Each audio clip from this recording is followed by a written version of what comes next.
All right, Ryan Bretton's tracking our forecast. Lots to talk about with the hurricane. First, obviously, local impacts in terms of we're in a good stretch here. We are. It was kind of changeable today, though. At one point, really nice. Another and then point, swung quickly, got yeah. very dark for a period. Yeah, that's fall around here. Yeah. Yeah, and tomorrow I think we'll really feel a fall chill in the air. It'll be a little gusty tomorrow, too.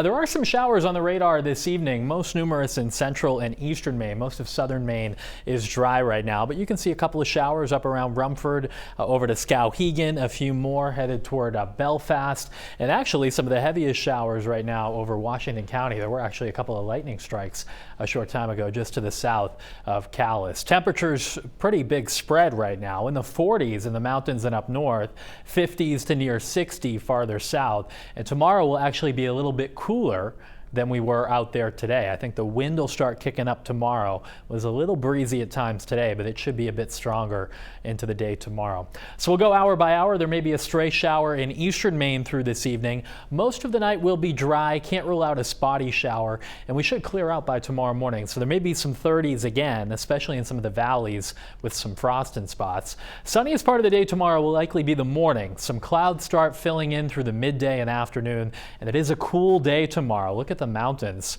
maybe only in the 40s all day long, while the coast will get into the low and mid 50s. And the breeze will be kicking out of the northwest, 10 to 20 miles per hour. So you'll need a sweatshirt or jacket, I think, most of the day tomorrow, given that breeze.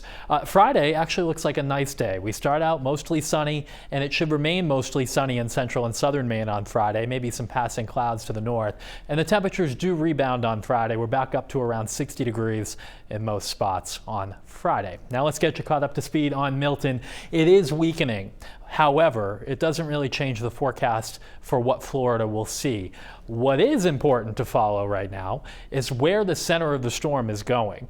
Obviously, if it continues on this northeast path, that would put it right into Tampa Bay and cause tons of water and storm surge to go into the bay.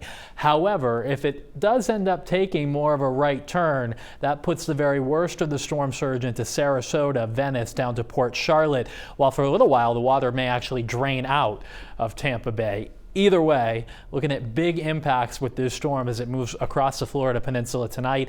Right now, it's got winds to 120 miles per hour. It will weaken down to a Category 1 storm just after midnight tonight, and then emerging over the Atlantic Ocean, where it just kind of becomes a regular old area of low pressure. It will stay far enough south from us that we see nothing from this. But obviously for Florida, big impacts into the night tonight. This is a look at the wind field, and even though the top winds in the storm have come down, the area of tropical storm force winds is getting larger. So from the Florida-Georgia line, even past that now in the latest update, all the way down to Alligator Alley in South Florida, tropical storm force winds tonight, while the very strongest core of hurricane force winds will cross right through the middle of the state, and that means widespread power outages for them. So it's going to be a big impact. Even though it's not a Category 5 storm anymore, it doesn't take a Category 5 storm to cause big impacts and a rough go for Florida. So keep in mind our friends down there, and we'll of course keep you updated overnight and into the day tomorrow. Around here, our weather a lot quieter, seas 2 to 3 feet, but there will be a gusty northwesterly wind tomorrow, 10 to 15 knots, at times gusting up to 25. So tomorrow, there may be a shower in the mountains, central and southern Maine staying dry. Friday looks good with a return to some sunshine and highs near 60. There may also be a mountain shower on Saturday, but everywhere else should stay dry through the day.